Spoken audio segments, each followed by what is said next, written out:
Hey there, this is the Resistor Vic podcast. I'm here to get folks thinking about politics as something that's really about regular people like you and me, and to realize that together we can make a difference. Hey everybody, it's Big Mike. I am here today with Logan Davis, reporter with the Colorado Times Recorder. Logan, go ahead, introduce yourself and tell us a little bit about yourself. Yeah, man. I am Logan Davis. I am a reporter with the Colorado Times Recorder. For a long time, I worked in Democratic politics.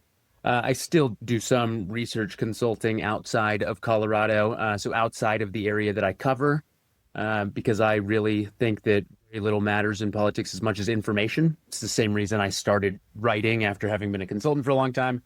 I really think that the flow of information is kind of the determinative thing in politics, and I like being a part of it and assisting information and moving where I think it needs to go. And so recently that's been a lot of reporting on ICE stuff. We have for many years at CCR covered the sort of broader right-wing extremist scene. We were very busy post-January 6th, identifying a lot of those folks. The FBI came to my house about Tina Peters many years ago. I've had my fingers in a variety of weird right-wing extremist pies in Colorado for quite some time, and am currently, like you said, devoting my interest in those things to writing and reporting, which has been pretty rewarding. Gotcha. And do you have any further background in journalism? Did you study journalism? What's your studious background? I studied moral philosophy. I was like a liberal arts kid. I'm from Nashville, Tennessee, originally, but I've been in Colorado since 2013. And no, I studying moral philosophy. I think that is absolutely how I get into politics, right? Like social movements and what people believe and why they believe it. And I've always enjoyed writing. That's kind of like the liberal arts thing. But no, I was never really, I did more like political press work with journalists before becoming one than anything, right? Like trying to like pitch stories and create stories. And a lot of that's how I learned to appreciate the importance of information in politics, that and kind of oppo research stuff. But really there's sort of a frustration with the press corps. I love and respect a ton of reporters, but there's certain things that it's just really difficult to get them to sink into, things that have to do with political finance. It's like an immediate glaze over. It was always only Sandra Fish in the Colorado press corps who could really do anything with finance. And Sandra is mostly retired now, which she deserves. But things like that, and then the prioritization of access over a lot of other things, I think, has jeopardized a lot of good local political coverage.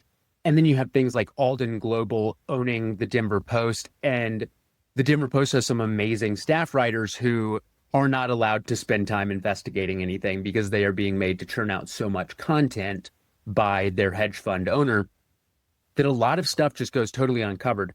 So I kind of got sick of knowing a lot of the inside secrets and everybody else not knowing those.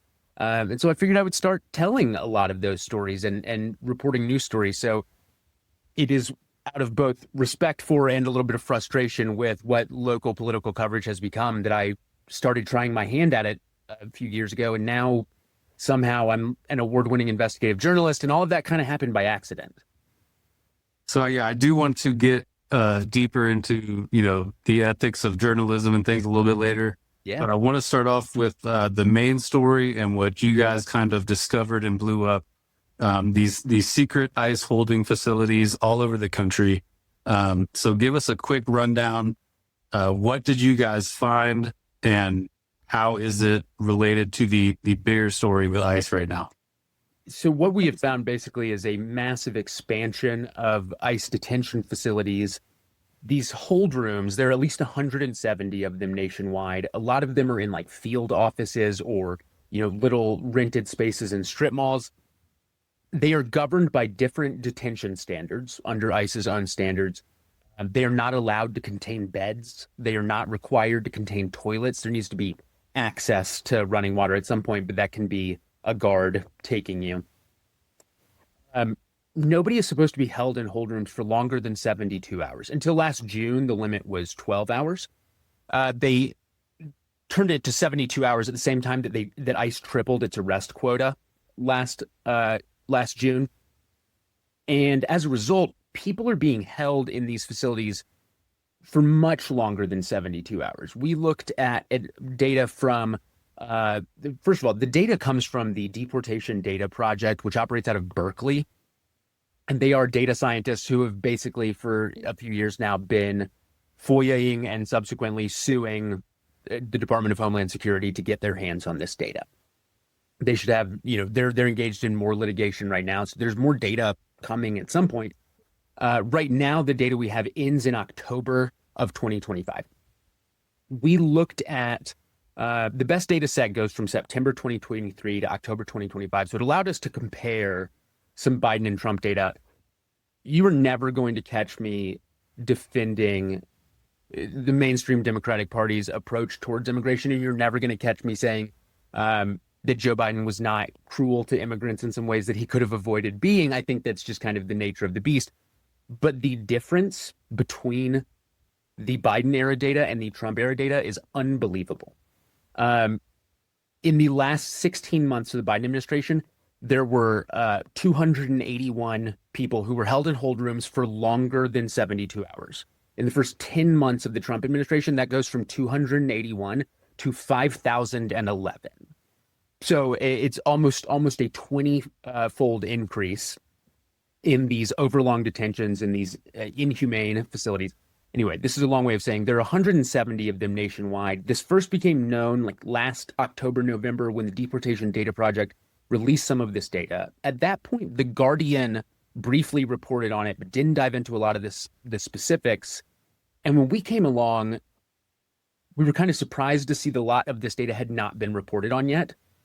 So we just kind of undertook to do it. We first reported on the 9 hold rooms here in Colorado and the 2,800, 3,000-ish people held in them last year. And then we expanded that to the 170 hold rooms around the nation and the 140,000 people held in them last year. So, and we're talking about, people being held for extended periods of times, no beds, possibly no toilet, possibly no access to running water for up to 72 hours. Supposed to be up to 72 hours. Unfortunately, one guy was held in the Denver hold room for 39 days. Somebody was held in the Newark hold room in New Jersey for 292 days. It's almost a year. Yeah. No bed. These things, the few photos that have been sneaked out of some of them by like immigration attorneys who got some photos of the hold room at the Chrome facility outside of Miami in Florida, it just kind of looks like a bus stop with a ton of people crammed in there, sometimes under Mylar blankets, but like it's just benches and people kind of folded up on the floor trying to sleep under these bright fluorescent lights. And how do these facilities differ from the larger, like the Geo facility in Aurora? What are the differences? Do the larger ones, because I've heard these are also pretty inhumane themselves. What are the major differences there? Yeah, I think that there's probably not an ideal ice holding facility anywhere, right? Like they kind of famously keep the temperature very low, and a lot of them there's a lot of abuses going on, even at the more official facilities. And of course, Geo Group itself has been accused of human rights violations, right? Like this is not, unfortunately, these hold rooms are at kind of a bad end of an already bad spectrum. One of the main differences is that these facilities being totally ad hoc, there aren't, for instance, there's no access to medical care. And that's something that's really concerning to us. We know that a 91-year-old was held in one of the Colorado hold rooms last year. These are just in offices, right? At the Geo, like they're accused of human rights violations, don't get me wrong, but there's also medical personnel on site. There is a clinic. The things that official detention facilities and jails have, do they just have to hope that somebody being held in a strip mall in Frederick overnight doesn't have a heart attack? It seems very callous that these people are kept without access to these basic things. And then, of course, things like access, ready access to a toilet and running water and a bed. Even in these horrible facilities, many people do have a cot to sleep on. And there's something that feels psychologically torturous about keeping somebody for weeks and months at a time without a bed in particular feels pretty brutal. If we can also assume that the same sort of mistreatment that we know of in official detention facilities is happening in these hold rooms, it's then that plus the indignity and physical discomfort and physical stressors of long periods of time confined in a small space with no bed. I mean, that's there are ways that you can interpret that do fall under definitions of torture that are accepted by the United Nations. And have you guys been able to track anyone down who was kept in these facilities? Have you spoken to anyone who was inside? We have not. We've spoken to some immigration attorneys off record. There is a great deal of sensitivity surrounding individuals. Everybody still has, family in the country. Everybody who we have sort of approached about this is very worried about retribution. And the immigration attorneys who have been very helpful in understanding what we're seeing, they, of course, also don't want to be named because they don't want their clients to end up being targeted. And that's been really striking. One reason we chose to report this, we held off our initial reporting for the 9 Colorado hold rooms for like an extra week, really trying to find people to speak on record. And a lot of the conversations I had that week were very helpful and very illuminating and very off record for reasons that I sort of came to understand as we were going, which is that there is a large and I think very justified amount of concern of just pernicious retribution from the federal government. Understood. And you were able to track down the owners of these buildings, the landlords, and I believe you spoke to one of them, a German lawyer. Can you tell us about him and what he had to say? Yes, his name is Hans Hegerl. I've been thinking about him this week because he was an interesting one. Hegerl owns the building that holds the Alamosa hold room, which has only had about 50-ish people pass through it last year. It's the least used in the state. It is, of course, still an ice hold room. In emailing with Mr. Hegerl, because he lives in Cologne, Germany. He likes to visit Colorado. He has some friends here, but he's like a full-time German national, works there, lives there. He was able to give me some insight into what it looks like to rent to the federal government. All of these leases are just with the GSA, right? Like nobody really signs a lease with ICE. It's always with the General Services Administration, which is effectively the federal government's landlord. And for Hegerl, he actually bought that building off of some other Germans like 20 plus years ago. And it doesn't seem to have been an ICE or DHS facility until maybe 2010 or 11. But he has only ever been told GSA. He came to know at some point that ICE was in there. He's currently working on selling the building, is my understanding. But basically, he has this building that has a GSA lease, and the GSA just kind of puts whoever they want in there. The fact that most of the other landlords chose not to speak, chose not to return my calls and not return my emails, they all certainly know now that ICE is operating their buildings, and some of them clearly knew. I got through to Bruce Timberg, the man who owns the one in Craig. We spoke briefly enough for him to confirm that he absolutely knows that ICE is his tenant, but he wouldn't confirm anything else about that. So there is some opacity, even for these landlords. We know in my home state of Tennessee, there was some ICE was straight up, or GSA was straight up lying to some landlords about whether or not ICE would be in the building. So even as they continue expanding, they're being a little sneaky about it. But I do think that the bottom line is that these landlords do seem aware that ICE is operating their facilities, what they're being used for, at least now, after all our calls and voicemails, and have not chosen to address that publicly, which I think sort of speaks for itself. Now, did Hegerl specifically, Germany is a signatory to multiple UN, human rights legislation, I suppose you could call it. Was Hegerl concerned about, human rights violations happening on property he owns? Because as a German citizen, he is subject to things of international law that most U.S. citizens would not be. He did seem, he seemed concerned, not necessarily in a sense of his legal exposure.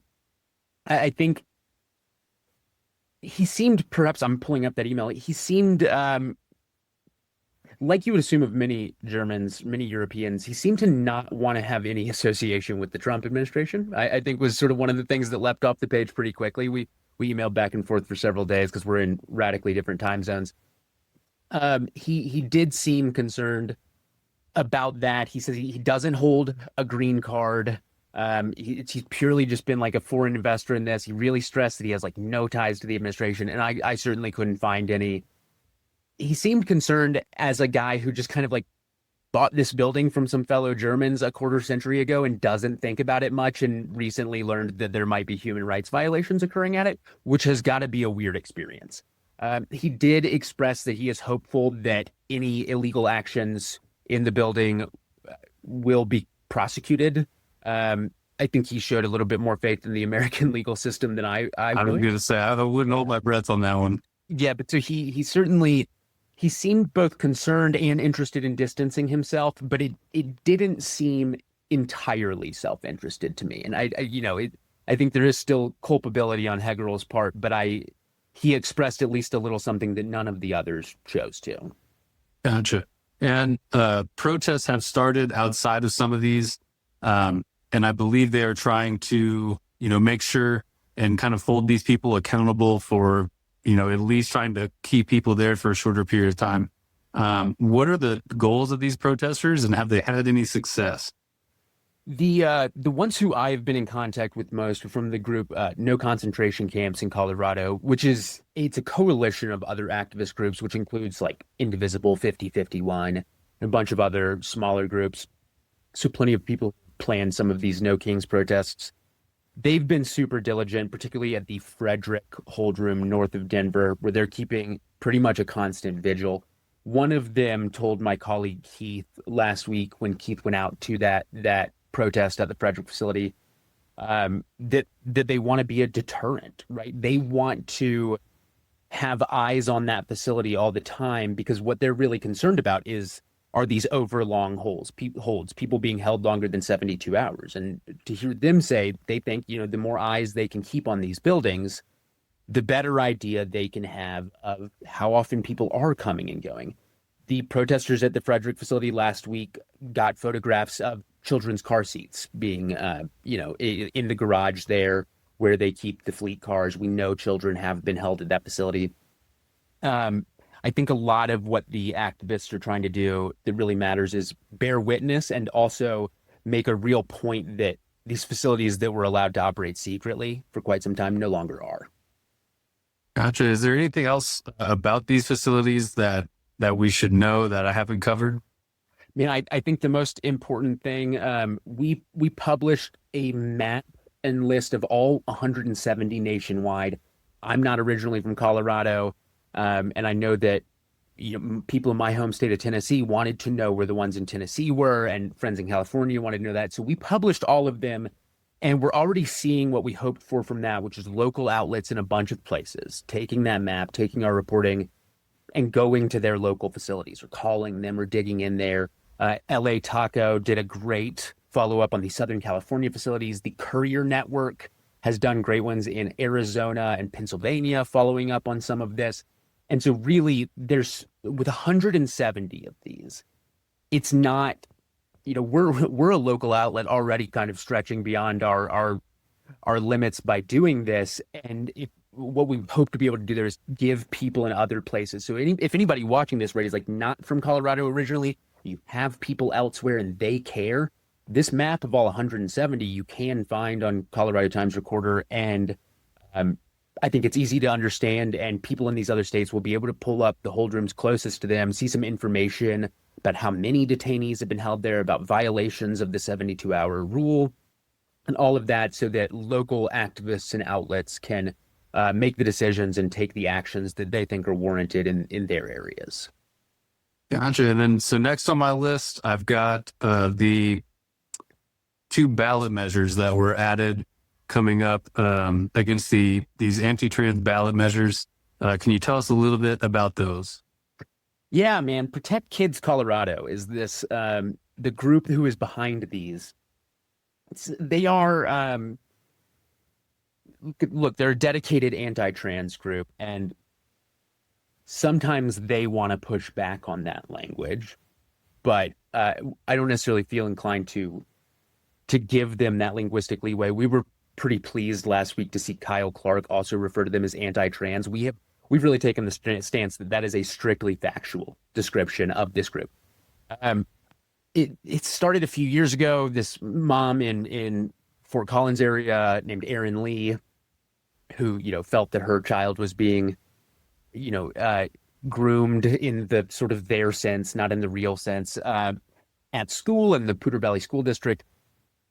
And it has really played into the broader parents' rights furor over the last several years. And Erin Lee has ended up hooking up former state senator Kevin Lundberg and a bunch of other kind of transphobic Colorado politicos. And they really animated Protect Kids Colorado into a nice little grassroots movement. And what we're looking at here is they were able to get the signatures to get I think it's one to ban gender affirming care for youths, and one is definitely to prevent transgender youth from participating in athletics, which, all of the stats show that is pointless and mean spirited, and that there is no transgender benefit in sports or danger to other players. So there's not a factual underpinning for this. It really is this very ideological kind of Christian nationalist thing. And I think there's a lot of concern based on the fact that they were able to get these on the ballot, which, to be clear, is impressive by them. That is a little bit better than I think we probably would have guessed.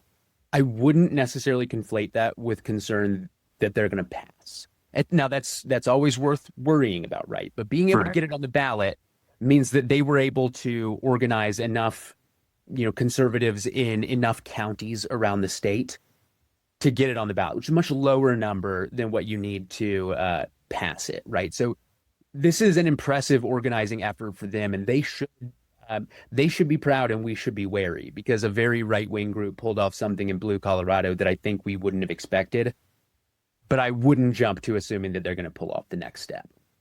And another name that popped up in this story that I've noticed a trend, this Womack fella seems to keep popping up in y'all's reporting on. I know y'all cover a lot of the evangelical nonsense that happens here in Colorado. Can you tell us a little bit about this guy and how his name keeps popping up? Yeah, this is my good friend Andrew Womack.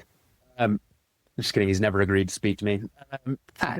Andrew Womack is a very interesting man who I've probably published more about than just about anybody. He runs the Charis Bible College in Woodland Park, Colorado. Charis has locations in more than 20 countries around the world and is part of Andrew Womack Ministries International. All of this is headquartered on this big campus in Teller County, outside of Woodland Park. Beautiful campus. I've been removed from it. They are a charismatic prosperity gospel kind of thing. They're not easily categorized into the sort of taxonomy of Pentecostalism, because Womack's kind of his own thing. He has some of his own specific teachings. I produced an investigative series into abuses at the Bible College a couple years ago, which I kind of got onto because Womack is the biggest proponent in Colorado of what's called the Seven Mountains Mandate, which is sort of this fundamentalist Christian plan that some embrace to take over the different mountains of society, which are like politics, education, entertainment, and exert Christian influence over those. So Womack has this very conquering version of Christianity. And in 2021, he told his followers that they should take over the town of Woodland Park, that they should win all of the government offices. They should all, vote the same way. And they've been working on doing that. They took the school board. They failed to take the city council. So Andrew Womack is, I've called him cultural dark matter before. This man has millions of followers, but also you've probably never heard of him. So it's kind of this weird thing, but he pushes this very aggressive version of Christian nationalism. And they launched this political arm, Truth and Liberty. And Truth and Liberty plays into a lot of this stuff. They have been big ally to Protect Kids Colorado. They were, I believe, the largest single donor last cycle to the opposition. Last cycle we put a right to reproductive health care in our state constitution. This ministry was the largest donor to the anti-organization on that one. So they're really trying to wade in addition to trying to take over one small town, they're really trying to wade into bigger influence So Womack is an interesting guy. He's part of that. He claims to have brought his own son back to life. He's a very interesting man. So Colorado has, over the past, let's say 20 years, really moved to the left side of the spectrum. But famously, I think it used to be called the hate state. Yeah. And a lot of right-wing extremist groups still were either organized here or still function out of Colorado. What is it about Colorado that has these right-wing extremist groups and these evangelical groups? What is it about Colorado that brings them here? Some of it's geography, some of it's broader trends. We can be such a blue state, but our geography still means there can be, pockets where people are just kind of not impacted by anything going on in the Front Range and quite like it that way. So you have both on the plains and the mountains, this great ability to kind of not blend in with the rest of the state. So I think a lot of these places there's no greater urban area pressure being put on them. And so they just kind of stay insulated. And that's, I think, what it is. And largely fine. Numerically, that's not really our big problem. Starting in the middle of last century, Colorado, and particularly Colorado Springs, really became a fascination for the right wing. A bunch of the guys who launched the John Birch Society used to have some of their inaugural meetings in Colorado Springs in the 50s. Charles Koch launched a school for libertarian thought in Colorado Springs in the 60s or 70s. And then finally you get focus on the family and all of that coming there. And as a result, what you get is this is a little bit of a tortured analogy, but you see migration patterns because, so for instance, Nashville, Tennessee has the largest Kurdish population in the United States. I grew up around a ton of Kurdish people, and nobody else in the United States ever meets any Kurdish people. Never met one. No, and amazing food, beautiful, colorful culture. Little Kurdistan in Nashville has truly flavors that will blow your mind. But they're all kind of in Nashville as this interesting example of when you migrate and when you naturalize, right? You need to know somebody and they're going to help hook you up with the job, et cetera. And so there's you get this gyre, this circle of gravity. And it's, eventually everybody Kurdish trying to move to the United States, yeah, they know somebody in Nashville. And so you move to Nashville.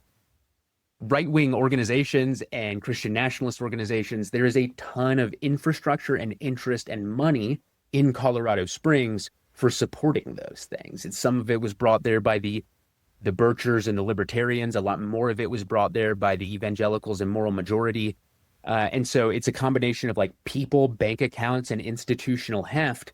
Even while the rest of the state has gone so blue, that area has a large cultural influence on. Does the military presence there play a part? I would imagine it does, but we also, there are changing trends in the military. The military is more diverse than the country at large. The military is also at this point better educated than the country at large. So what I mean by that, not so bluntly, is that we're seeing the military not align as much as it used to with things that signal conservatism. Okay. So racial diversity and higher education, those are two things that do not usually correlate most frequently with conservatism. Whereas a largely white, largely GI Bill kind of military, I think that was more sort of the stereotype. I imagine that the military does have an impact with those two big bases. But I think those demographics are changing. And also people stationed at bases, right, come in and come out in a couple of years. So there's always been a big transient population. If anything, the existence of a transient military population has allowed that non-transient right-wing evangelical population to solidify as the core of Colorado Springs and as the core of the area. If you have 10 or 15% that are moving in and out every 4 years, 5 years with their different postings, but the ones who are staying are focused on the family and, freedom works and all of that, they become sort of the background radiation of the area. So I think the military does have an impact, but not as much as I would have assumed before I had worked down there, I think. And just to add, I believe Heritage Foundation also started here by the Coors family. Is that correct? Yeah, it was the Adolph Coors Foundation and Pete Coors. I can't recall if it was actually registered in Colorado Springs at first, but that's one of the things that the Kochs and Pete Coors absolutely got together to kick off. And that's frankly another reason is the Coors family are major institutional conservative donors, largely these days through the Adolf Coors Foundation. As a friend of mine said recently, I don't know much about Adolf Coors, but the fact that his first name is Adolf strikes 1 and 2. Yeah, not a good, Oh, not great. not a good look. Not great. But so the Coors, they're one of the big, they're now dwarfed by the Cokes and things like that, but they spend tens of millions of dollars per year on conservative issues. So there's some infrastructural stuff here that I think hasn't been swept away by the broader changes in the population. Gotcha. I do want to jump into some more recent news. Obviously, we had state assembly yesterday. Wanted to get your thoughts on some of the results. So did you see the results? Have you looked through it yet? I did. I was surprised by some of them. I think not surprised by others. But yeah. I think most surprising to me was Jeff Bridges clearing out his 2 more progressive opponents, you could say, from the ballot. So what are your thoughts on Jeff Bridges? And do progressives need to learn to consolidate? Yeah. To the second one, yes. To the first one, he has a more complicated answer than I would have expected to give at a certain point. And Jeff, if you ever hear this, just hang with me here. Immediately, kind of like the package Jeff Bridges is in feels like something I would not be interested in, like extraordinarily rich father, Greenwood Village, kind of centristy. And so I've always politically, like personally, Jeff is plenty lovely and he's always been nice to me. Politically, I was always kind of a little wary of him. And in every good conversation I've had with Jeff, I have come away feeling like that wariness has been challenged. Not by him saying, "Why are you wary of me?" but because I think that I'm taking that external package and everything that Jeff Bridges is and thinking that it's going to map really neatly onto a set of policy preferences that I continually find that it doesn't. So there are, in a lot of the races we have right now, we have a good progressive versus an odious centrist. I love Breonna Tattone. I think Mikos is great. I don't think that the treasurer's race fit as neatly into that. There are some votes that Jeff has taken in the Senate that I would definitely bend his ear about in a not kind way. And there are things that I think we're not on the same issue on. There's like land use stuff in particular. I think he's like really bothered some folks on. But when you talk to Jeff Bridges about what is important to you and what is important to him, I have continually found more there than I think I lazily assumed that I would. So of all of the ones that I think fall into this, even though this one is the most cartoonishly like looks like it, I think people might find more in Jeff than they're expecting from the rich dad exterior of it all. And I also reserve a right to be profoundly disappointed at any time, right? But Jeff has sort of continually challenged how I have tried to stereotype him in my mind. Interesting. And then we failed to lose any candidates in the attorney general race. So we will now have 3 basically in the primary race coming up. We have current Boulder County Attorney General Michael Dougherty, current Secretary of State Jenna Griswold, and David Seligman, a civil rights and labor attorney. What are your thoughts on that race going into it? Nobody's ever going to catch me writing about this race this cycle because I'm a shameless David Seligman stan. And being a shameless David Seligman stan, I could not possibly, write a column about it and try to. It's always awkward, like when you have a position to call people and try to get quotes, because I also want to be honest with them and be like, can I talk to Michael Dougherty? So I'm supporting David Seligman, but I would wonder if you would give me a quote for my column. So instead, when I know that I've like really decided on something, I try to stay out of it from my column, not as an individual, right? I would love to see David Seligman in the Attorney General's office. He is smart. He is so genuine. You do not get any kind of like politician off of David, right? Yeah, he's actually been on the show. He was a great interview. Yeah, David reminds me very much of his good friend Sarah Parody, who is probably my favorite person in office in Colorado, for the fact that she also has a strong moral compass and across a number of years in office now hasn't seem to have to bend it to get the things done that she wants to get done. It is so refreshing to have people tell you what they believe and then act in a way that reassures you that they believe that. And that's really what I find in David.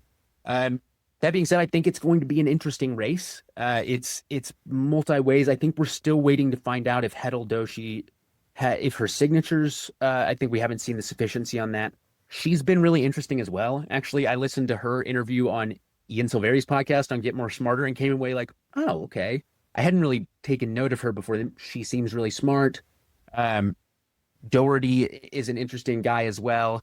Of course, Jenna, I think, has the SOS office stuff. I think that I understand how each of them will make arguments for themselves. And I just really find myself hoping it's David Seligman. So now I think probably the best result, although it is, somewhat disappointing, Karen Breslin, candidate for U.S. Senate, did not make the ballot. Yeah. Julie Gonzalez, I should say, state senator, also running for U.S. Senate, was able to kind of consolidate that progressive vote. And, as someone, I've seen Karen run before. I think she's a great option. But what do you think played into that? How do you think Julie was able to consolidate that progressive vote in really just a couple months? Yeah. Julie's very good at what she does.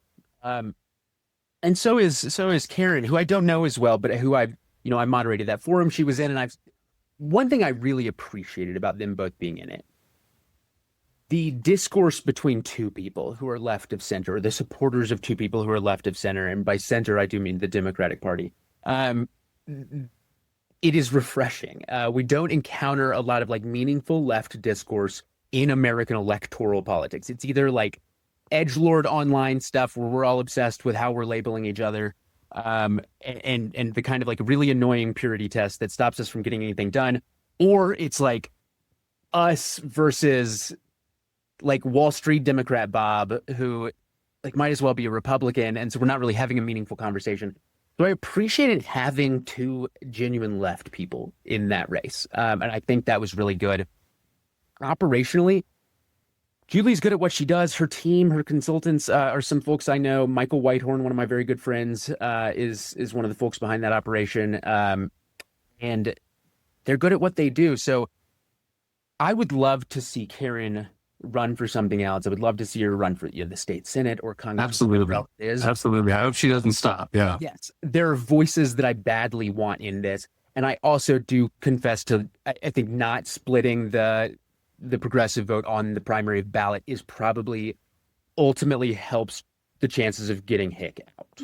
And that's kind of what I was leaning towards. I hate to see Karen not on the ballot, but I'm also glad that we will not be splitting that progressive vote like we might be doing in some of these other races. If we could have walked away with a Julie Gonzalez, Karen Breslin ballot, great, but unfortunately, the incumbent is going to be on there. And I think, again, this is another one where Colorado politics has this bad habit of having really nice people in office. And John Hickenlooper is straight up one of them. You're never going to find somebody who tells you John Hickenlooper was an asshole to them. But his politics are very frustrating and very disappointing. And he does not have sufficient answers for a lot of the votes he's taken. And he has never, I think, been principled in the ways that I would want. And he's a really nice guy. And I don't think he should be in office anymore. So it's I think easier when people are caricatures. But I think that I was going to vote for whoever the strongest opponent to Hickenlooper was in this primary. And it has turned out to be Julie. And that's good for me. That's good enough for me. Right.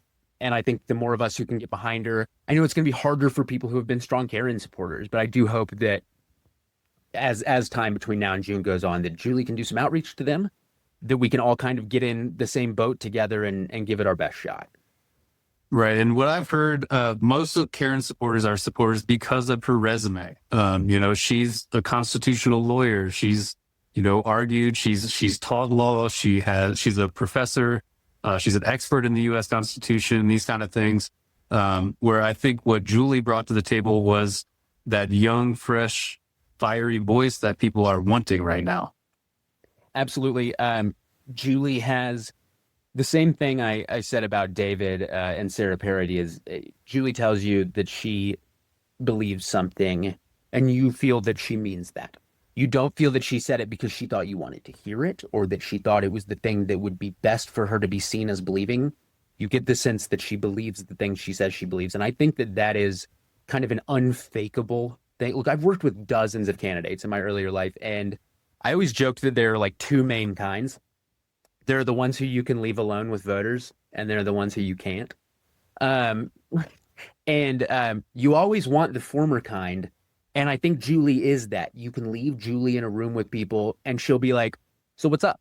Like she'll have a normal conversation like a normal person and will also be willing to get into issues and demonstrate her skills and knowledge on something while being a normal person. It is not this like scripted, overly practiced thing. And I think that there's this idea in like the consultariat, right? The like voters are dumb in ways that like nobody's dumb. And it just doesn't make a lot of sense the way the things a lot of these people have convinced themselves of. And I think one of the best examples of that is that like it is really hard to bullshit somebody to their face. And just because you or your candidate thinks you're succeeding at that does not mean that you are. You know what I mean? Like it's so offensive when somebody like gives you some line and you're like, man, you think that I think that you mean that, huh? I do not. And so that's it. I think what we're seeing is not just young progressive or young energetic progressives. We're seeing that people believe them. And I think that cuts through an enormous amount of bullshit.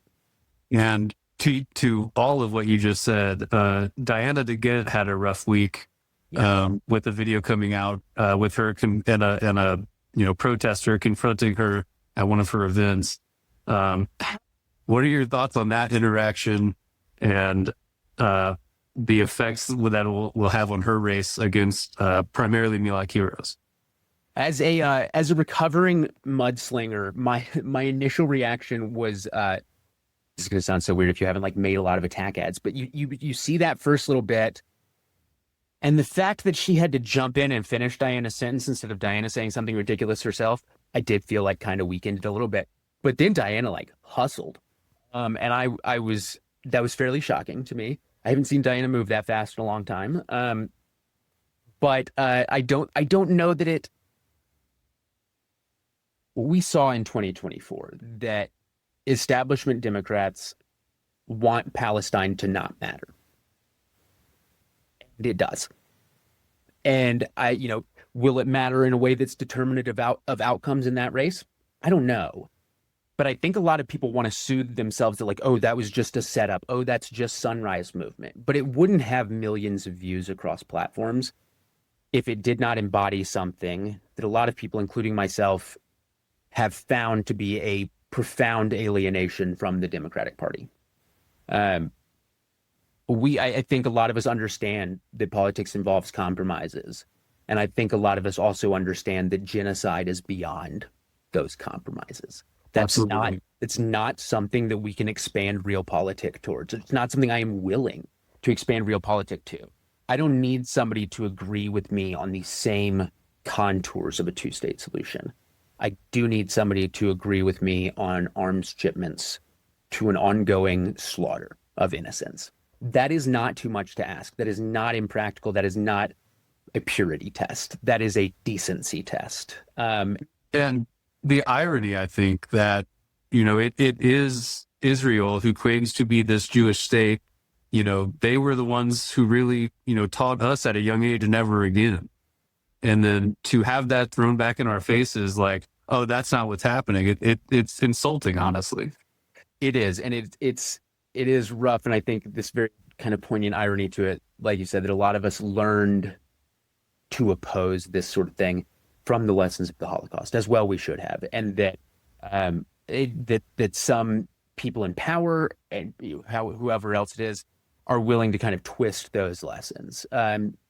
Some things should probably be sacred, and I think the Holocaust is one of those things, and I think the genocide in Gaza is one of those things, and that's all just kind of a long way of saying that, like, Diana doesn't have to be a horrible person for me to not be able to vote for somebody who can't answer those questions. And I can't, right? Like, I know people who work on her campaign who I love. I know somebody who was in the background of that video who I love, right? And who was very sweet and who I disagree with politically. But it's so far beyond that. It is, if you give me the choice between a Democrat who supports a genocide and a Democrat who is willing to risk and lose her job to oppose that genocide, it is an easy choice for me. Understood. Let me talk real quick. I do want to cover No Kings was yesterday. Have you seen any preliminary numbers, and what are your thoughts on protest as a means to political change? Yeah. I have not seen preliminary numbers yet. I would love to. I spoke at the Colorado Springs one in October. That ended up being like 15,000. That's the benchmark I was kind of looking at for Colorado Springs numbers yesterday, or when we see some. But I know some folks were saying it could have been the biggest of the three yet. So like, I see the discussion, right, of like, this isn't radical enough. This needs to be black bloc, shatter plate glass windows. I'm not immune to black bloc. I'm not a stranger to black bloc. I make all of my TikTok videos for CTR, and in the background is a tear gas canister that was shot at me, right? Like, I get it. I've breathed a lot of smoke. I've been flashbanged, flex cuffs, all of that. And I think that these are different use cases. I think No Kings is good. I also think that there's this kind of assumption amongst sort of online leftists that this is being organized by like Democratic Party or normie libs. And there are some normie libs, but there's also like the Denver communists helping organize No Kings, right? Like PSL helping organize No Kings, right? There's real leftist orgs with real cred involved in this. And I appreciate that because I think it means that they understand that the use case is different. A lot of the people I know who helped organize Denver No Kings this weekend are also like experienced antifists, right? Like who have done things late at night and all that sort of stuff. What we're seeing at these protests, though, is the radicalization of normies. And I think that's good. I get that you show up and it feels more like a festival and that doesn't feel radical, and that people are wearing red, white, and blue and that doesn't feel radical. For a lot of those people, it's the most radical thing they've ever done. And right. We've got to take them one step at a time. We have to meet them where they are. And when you see, a retiree holding a sign that implies that ICE agents should perhaps be subjected to a Nuremberg trial, that feels like a good sign. It feels like a good sign if like a Deborah Blue Wave Resist 24 or whatever on Twitter is talking about strong accountability and not about bipartisanship. That feels like a good sign. So yes, I believe in more radical action and the time and place for more radical action. I also appreciate that oftentimes more radical action can be a trap that authoritarians are able to make a great amount of hay out of. But I think that we're having different conversations, and that the utility of getting like millions of very normal people into the streets is huge. I cannot recall the stats off the top of my head, but one of the most famous papers in the last like 2 decades of political science, those were 2 women, I cannot remember their names, but it's the one about like percentage of mass populations engaged in mass protest movements that have toppled regimes. And so it's like People Power versus Marcos in the Philippines, a few of these others. And I think it's something like 7.5% of the population or something mobilized is more than most regimes have ever stood against. Last year, the No Kings protests were hitting a little bit more than half of that number. So, it might not feel edgy like a lot of us want it to. It might not feel as immediately impactful or resistant as a lot of us want to. There's a lot of reason to believe that it matters, and there's a lot of reason to feel that the people who showed up yesterday are further left or are more realistically considering their liberalism than they were a year and a half ago. Okay. And then finally, I did, you mentioned you kind of stumbled into journalism. Yeah. So I want to talk about journalism a little bit. I actually studied journalism at the University of Louisiana Lafayette. I have a degree, minor in poli-sci, and very quickly learned it was not going to pay the bills. So I'm actually a union construction worker during the week. And then I started doing this on weekends to, kind of help move things along. I saw the Democratic Party basically flailing and just reaching out for anything. And I thought, I'm going to get more involved. So this is what I do. I don't consider what I do journalism. It's almost more of agitprop. I'm very one-sided. I don't believe anything the Republicans say, honestly. And that's one of the reasons I got out, actually, is after, 2 or 3 years in the newsroom, you very quickly learn one side is lying almost all the time. So, and you're dealing, one of the problems I had in the newsroom was this obsession with being moderate or being neutral. And it's like, how do you be neutral when one side is almost blatantly evil? You can't be neutral on a moving train, man. Like you can't. So I wanted to talk a little bit. Can you tell us about the Colorado Times Recorder? Who started it? Y'all claim to be a progressive news organization. So tell us a little bit about that and y'all's goals. Absolutely. This is one of my favorite topics. I love CTR. I'm very proud of CTR. It was started 10 years ago by Jason Salzman. A long time ago, Jason was the longtime media critic for the Rocky Mountaineer, which is one of the longtime Denver area newspapers that died around like the 2008 crisis. But a lot of like old heads loved the Rocky. Jason was a columnist of the Rocky for a long time, like kind of like a known Denver press person. And then he went off into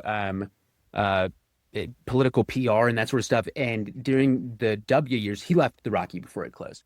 During the W years, he was basically Ben and Jerry's political consultant, like Ben Cohen.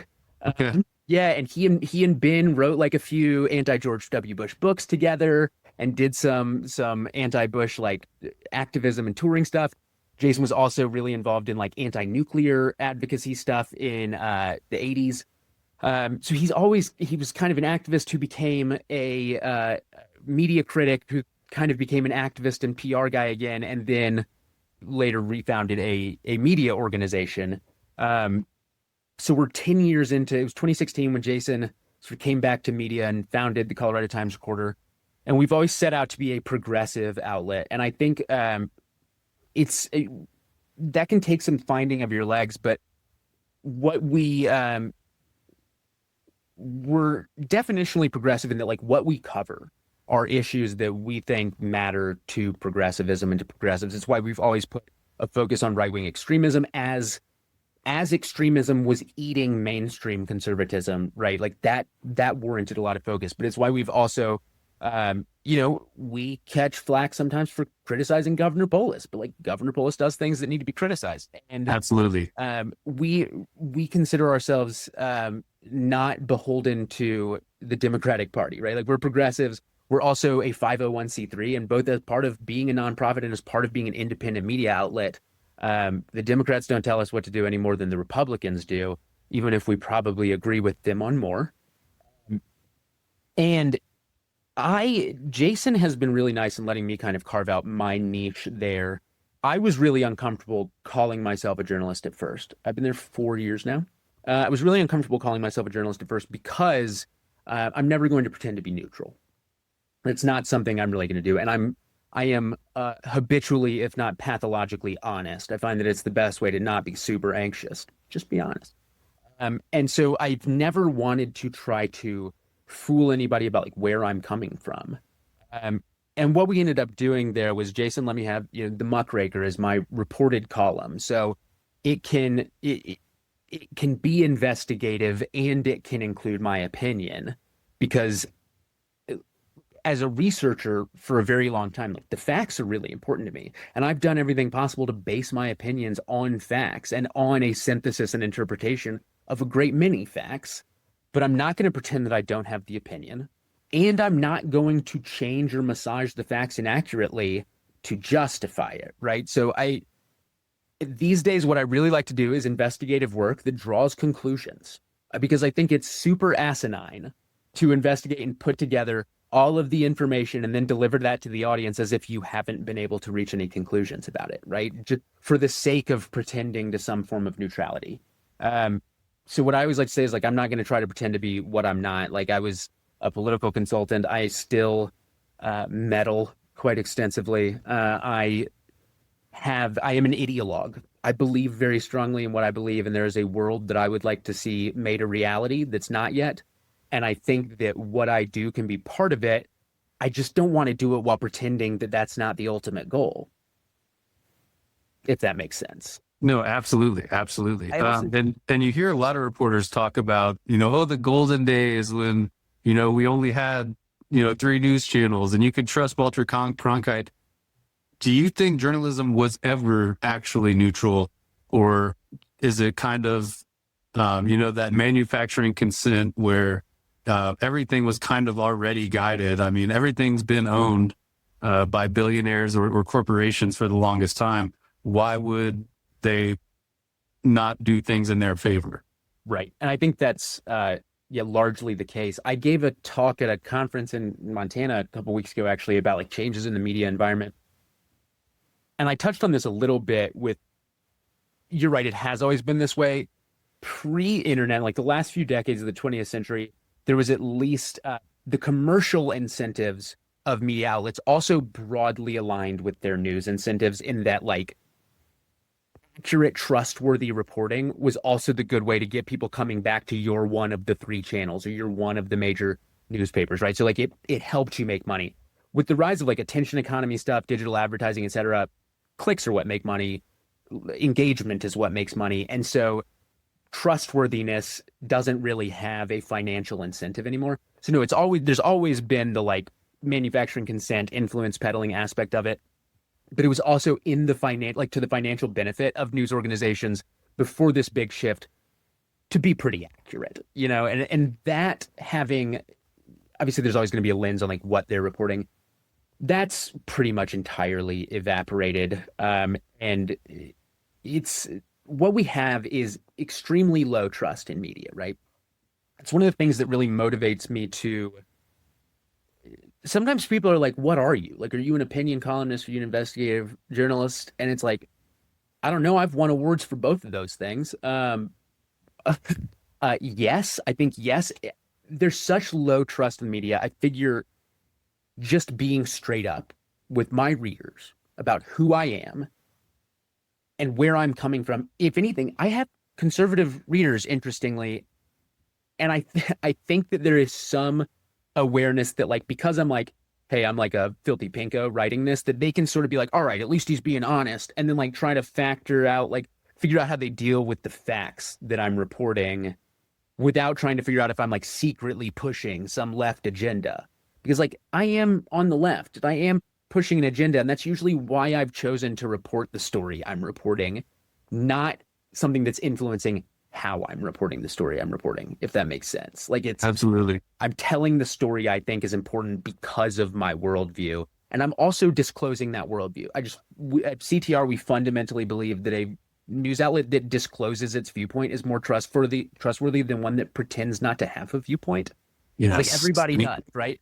So we're not pretending, and that's been met with look, we'd always love more readers and more money, but like it's been met with a reassuring amount of success.